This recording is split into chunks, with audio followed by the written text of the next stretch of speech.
আসসালামু আলাইকুম প্রো কোডারে আপনাকে স্বাগতম 2005 সালে অ্যাপল যখন ইন্টেলকে অফার করেছিল যে তাদের ম্যাক প্রজেক্টে তাদের সাথে কাজ করার জন্য সেই সময় ইন্টেল সেই অফারটা লুফে নিয়েছিল And yes, it's true. We are going to begin the transition from the PowerPC to Intel processors.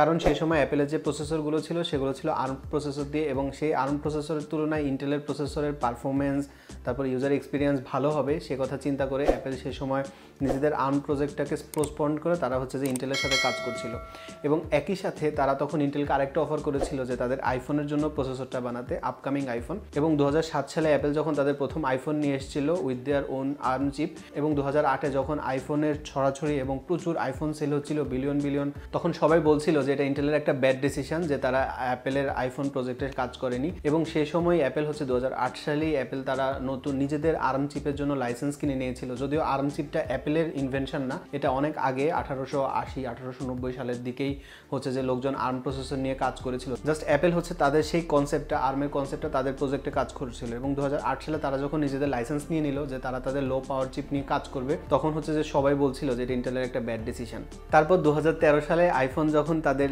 Latest iPhone 5s release করেছিল উইথ দেয়ার A7 প্রসেসর যেটা হচ্ছে প্রথম 64-বিট প্রসেসর এবং তখন অ্যাপল বলছিল যে এটা হচ্ছে যে ডেস্কটপ বেসড বা ডেস্কটপের সমান পারফরমেন্স দিতে পারে এমন একটা প্রসেসর তখন অনেকেই বলছিল যে এটা হচ্ছে অ্যাপলের একটা মার্কেটিং স্ট্র্যাটেজি কিন্তু সেটা ছিল একটা হিডেন ক্লু যে তারা হচ্ছে যে তাদের ডেস্কটপের জন্য প্রসেসর নিয়ে কাজ করছে আর 2020 সালে এসে আমরা আবার দেখছি যে অ্যাপল তাদের আর্ম প্রসেসর থেকে ইন্টেলে গিয়েছিল বেটার পারফরমেন্স বেটার ইউজার এক্সপিরিয়েন্সের জন্য সেই অ্যাপেলই 2020 সালে এসে ইন্টেলকে ছেড়ে দিয়ে আবার তাদের নিজেদের আর্ম প্রসেসর M1 নিয়ে মার্কেটে এসছে এবং যেই প্রসেসরে তারা হচ্ছে যে একই রকমভাবে একই কারণে এসছে যে ফর বেটার ইউজার এক্সপিরিয়েন্স এবং ফর বেটার পারফরমেন্স কিন্তু আমরা আজকের এই ভিডিওতে দেখব যে আমার ম্যাকের এক্সপিরিয়েন্সটা কেমন আমি লাস্ট কয়েকদিন ধরেই ম্যাকবুক এয়ারটা ব্যবহার করছি এবং এই ম্যাকবুক এয়ারের স্পেসিফিকেশন প্লাস আমার এক্সপিরিয়েন্সটা আজকের ভিডিওতে আপনাদের সাথে শেয়ার করব তাই আপনি যদি আগ্রহী হন দেখতে থাকুন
অ্যাপেলের যতগুলো ল্যাপটপ মডেল আছে এর মধ্যে সবথেকে জনপ্রিয় মডেল হচ্ছে ম্যাকবুক এয়ার কারণ হচ্ছে যে অ্যাপেলের এটা যেহেতু একদম বেস ভেরিয়েন্ট এবং স্টুডেন্টের জন্য আলাদা ডিসকাউন্ট অফার থাকে যে কারণে সবথেকে বেশি সেলিং ল্যাপটপ হচ্ছে যে অ্যাপেলের ম্যাকবুক এয়ার তো এটা একটা ব্যাপার সবথেকে জনপ্রিয় এবং এই যে লেটেস্ট M1 চিপের যে ম্যাকবুক এয়ার এসছে এটা হচ্ছে 3টা কালারে এসছে সিলভার স্পেস গ্রে এবং গোল্ড এবং আমার সামনে যেটা আছে এটা হচ্ছে সিলভার কালারের এবং এটা হচ্ছে অ্যাপেলের বেস ভেরিয়েন্টের ম্যাকবুক এয়ার যেটা হচ্ছে যে 256GB SSD এবং 8GB র্যাম সহ এই ল্যাপটপটা কেনা হয়েছে আইডিবি ভবনের নেক্সাস শপ থেকে এবং নেক্সাসের ওয়েবসাইট লিঙ্ক এবং ফেসবুক পেজের ডেসক্রিপশন ভিডিও লিঙ্কে দিয়ে দিব আর এর পাশাপাশি নেক্সাস সম্পর্কে আমরা ভিডিও শেষে কথা বলবো তো এই ল্যাপটপটার স্পেসিফিকেশন এবং এই ল্যাপটপটার সম্পর্কে আমার যে এক্সপিরিয়েন্স চলেন সে ব্যাপারে কথা বলি এটা M1 চিপ যেটা হচ্ছে যে 8 কোর প্রসেসর এবং এই 8 কোরের মধ্যে 4 কোর হচ্ছে যে হাই এফিসিয়েন্সি এবং 4 কোর হচ্ছে পারফরমেন্সের জন্য এবং চারটা কোর করে মোট 8টা কোর দিয়ে এটা হচ্ছে M1 চিপ এবং এর জিপিইউ হচ্ছে 7 কোর যদিও বেস ভেরিয়েন্টে 7 কোর শুধুমাত্র বেস ভেরিয়েন্ট ছাড়া আপনি যদি ম্যাকবুক এয়ারেরই 512GB ভেরিয়েন্টে যান তাহলে কিন্তু আপনি আবার 8 কোর জিপিইউ পাবেন এর পাশাপাশি M1 প্রসেসর দিয়ে অ্যাপেলের বাকি যে দুটো প্রোডাক্ট আছে ম্যাকবুক প্রো 13 ইঞ্চ এবং ম্যাক মিনি দুইটাতেই হচ্ছে যে আপনি 8 কোর জিপিইউ পাবেন, তবে বেস ভেরিয়েন্ট ম্যাকবুক এয়ারে আপনি পাবেন 7 কোর জিপিইউ। তো সেক্ষেত্রে আপনি আপনার চয়েস অনুযায়ী বা আপনি কী ধরনের কাজ করছেন সেটা চিন্তা করে তারপরে হচ্ছে আপনি আপনার প্রজেক্টটা সিলেক্ট করবেন বা আপনার ল্যাপটপটা সিলেক্ট করবেন, সেটা আপনার জন্য ভালো হবে।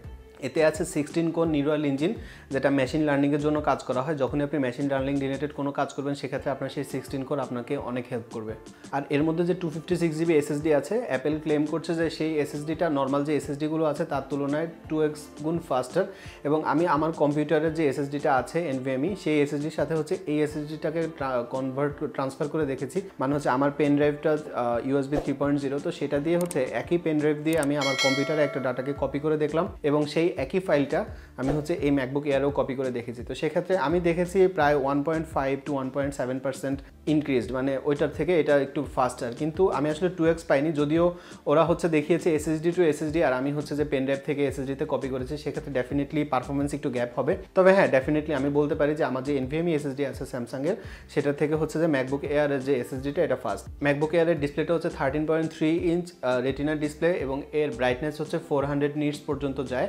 যদিও আমার প্রচুর আলোতেও আমার যে দুটো মনিটর আপনারা জানেন যে একটা ডেলের এবং একটা এইচপি, একটা হচ্ছে 200 নিটস আর একটা হচ্ছে 300 নিটস, এবং দুইটার ক্ষেত্রেই হচ্ছে যে আমি যখন পর্দা সরিয়ে দেই দিনের বেলা কাজ করার সময়, সেক্ষেত্রে হচ্ছে যে আমি খুব ভালো দেখতে পাই না। কিন্তু এই ল্যাপটপটাতে আমি খুব সুন্দর কন্টেন্ট এক্সপিরিয়েন্স আমি পেয়েছি।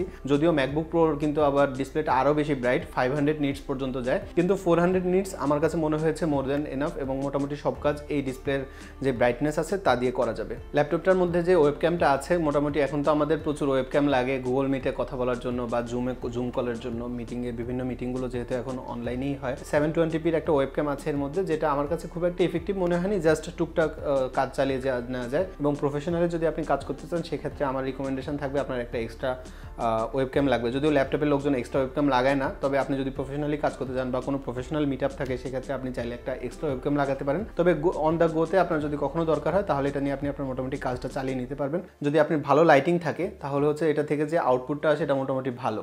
আর এর ওয়াইফাই হচ্ছে wifi version 6, wifi latest wifi 6 এটাতে অ্যাড করা হয়েছে। এবং আমি অনেক ইউটিউবারদের থেকে শুনেছি, প্লাস অনেকগুলো জায়গাতে অনেক কমিউনিটিতেও আমি পড়েছি যে ওয়াইফাই নিয়ে একটু ট্রাবল হচ্ছে।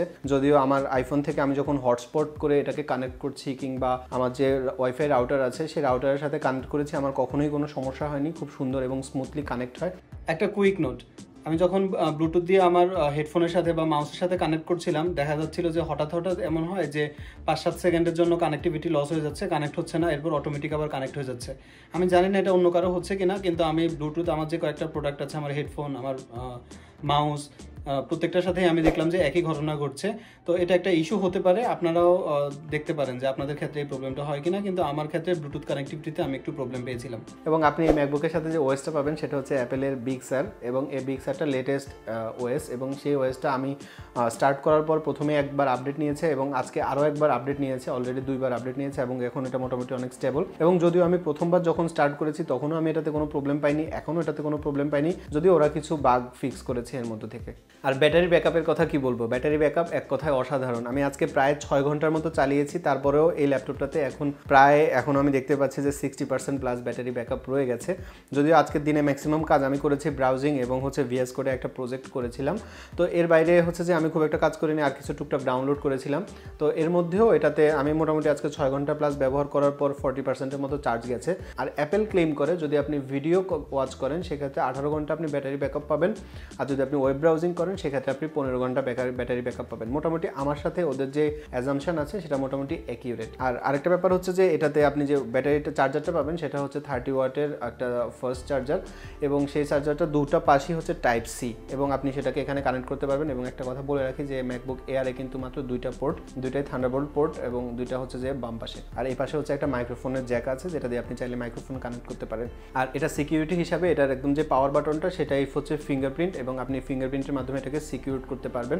এবং এই ম্যাকবুক এয়ারের যে সাউন্ড কোয়ালিটি সেটা এক কথায় অসাধারণ, এবং হচ্ছে যে এটা সাউন্ডটা অনেক লাউড, খুব মোটামুটি ভালো সাউন্ড আসে, এবং সাউন্ডের সাথে বেসটাও খুব সুন্দর কানে লাগে। আমার কাছে এর স্পিকারটা খুব ভালো মনে হয়েছে, যদিও ম্যাকবুক প্রোর স্পিকারটা আরেকটু ভালো কোয়ালিটি, তবে এটার স্পিকারটা মোটেই বিলো অ্যাভারেজ বা অ্যাভারেজ না, অ্যাভারেজের থেকে ভালো আমার কাছে মনে হয়েছে। এবং একটা ল্যাপটপে এর থেকে ভালো সাউন্ড এর আগে আমি খেয়াল করিনি, আমার এইচপি ল্যাপটপের থেকেও এটা সাউন্ডটা ভালো। তো এই ল্যাপটপটাতে আমি হচ্ছে যে আমি নর্মালি যে কাজগুলো করি, যেমন আমি ম্যাক্সিমাম টাইম কোডিংয়ের সাথে যায়। তো এই ল্যাপটপে আমি একটা প্রজেক্ট করেছিলাম এবং এর পাশাপাশি আমি একটা ভিডিও এডিট করেছিলাম এবং এই ল্যাপটপটা আমরা নিয়েছি আইডিবি ভবনের নেক্সাস থেকে এবং নেক্সাস বলেছিল যে তাদেরকে একটা আনবক্সিং ভিডিও করে দিতে।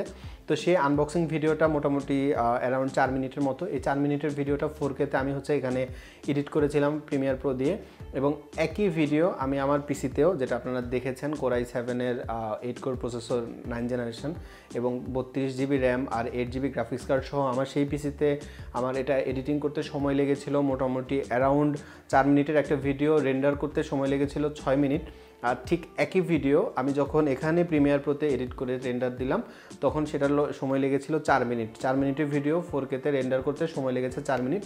আর যখন একই ভিডিও আমি ফাইনাল কাটে আবার রেন্ডার দিয়েছিলাম, যদিও আমি ফাইনাল কাটে এক্সপার্ট না, ফাইনাল কাট খুব ভালো পারি না, ফাইনাল কাটে আমি যেটা করেছিলাম সেটা হচ্ছে যে নিচে একটা ব্যাকগ্রাউন্ড ছিল একটা লেয়ারে, আর একটা লেয়ারে ছিল আমার হচ্ছে স্লাইস করা 4K ফুটেজ এবং তার উপরে স্লাইস করা অন্য ফুটেজগুলো। তো আপনারা ভিডিওটার লিঙ্ক আমি ডেসক্রিপশনে দিয়ে দিব, আপনারা চাইলে আনবক্সিং ভিডিওটাও দেখতে পারেন।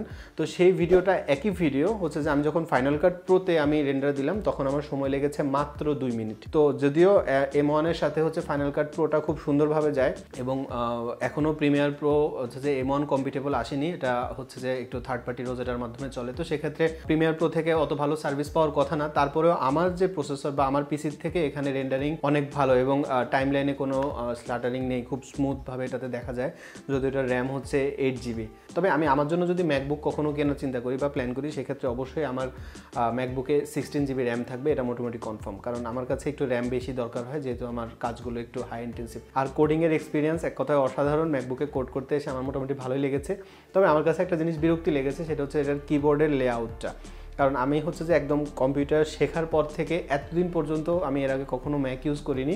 তো সেক্ষেত্রে আমার এখানে আসার পর আমার সবথেকে বেশি সমস্যা হয়েছিল আসলে টাইপিংয়ে, কারণ এই কিবোর্ডের কন্ট্রোলটা হচ্ছে স্পেসের পাশে, তারপরে হচ্ছে যে আপনার অল্টার বাটন এবং এরপরে আবার হচ্ছে কমেন্ট বাটন, মানে কন্ট্রোল এবং কমেন্ট তারপর অল্টার, এদের যে শর্টকাটের এবং কম্বিনেশনটা প্লাস হচ্ছে যে এদের প্লেসমেন্টটা, এগুলো আমার একটু প্রবলেম মনে হয়েছে।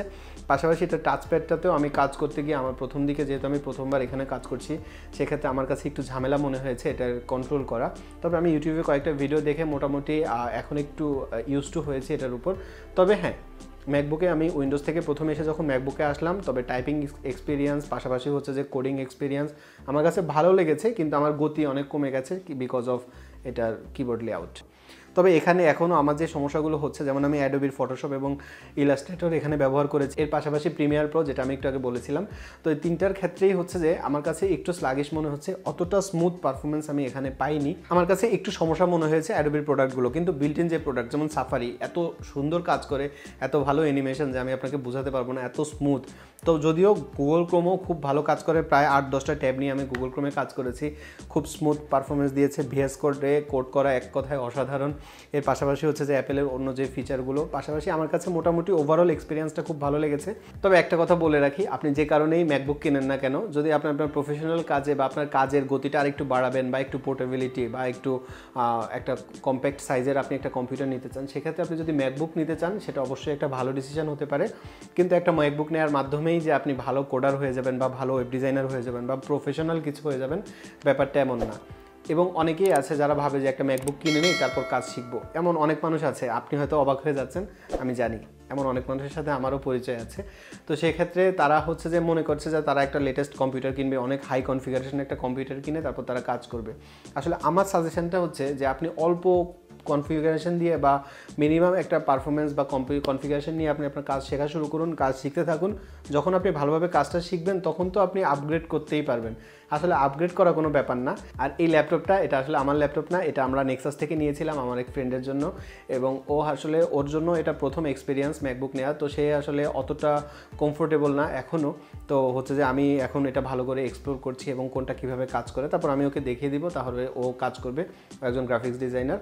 আর এই ল্যাপটপটা আমরা নিয়েছিলাম হচ্ছে নেক্সাস থেকে, আইডিবিতে নেক্সাসের শপ, এবং নেক্সাসের সব ডিটেল আমি ফেসবুক পেজ এবং ওয়েবসাইটের লিঙ্ক আমি ডিসক্রিপশনে দিয়ে দিব। এবং ম্যাকবুক প্রো, ম্যাকবুক এয়ার এবং ম্যাক মিনি সহ সব ধরনের প্রোডাক্ট একদম বেস্ট প্রাইসে পেতে আপনি নেক্সাসে যোগাযোগ করতে পারেন। শুধুমাত্র ম্যাক না, অ্যাপেলের প্রোডাক্টের পাশাপাশি এইচপি, ডেল সহ বাংলাদেশে অন্য যে রেগুলার প্রোডাক্টগুলো পাওয়া যায়, ল্যাপটপ, ডেস্কটপ, এর পাশাপাশি অন্যান্য কম্পিউটার অ্যাক্সেসরিজ আপনারা সবই পাবেন। এবং কি পাওয়া যায় না পাওয়া যায় সব তো ওয়েবসাইট থেকে দেখতে পারবেন।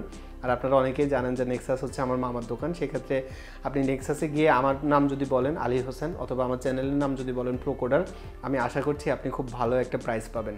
আমি আশা করছি ভিডিওটা আপনার জন্য উপকারী হয়েছে। যদি ভিডিওটা ভালো লাগে তাহলে লাইক বাটনে ক্লিক করবেন, ভালো না লাগলে ডিসলাইক বাটনে ক্লিক করে কমেন্টে জানান যে কেন আপনার ভিডিওটা ভালো লাগেনি।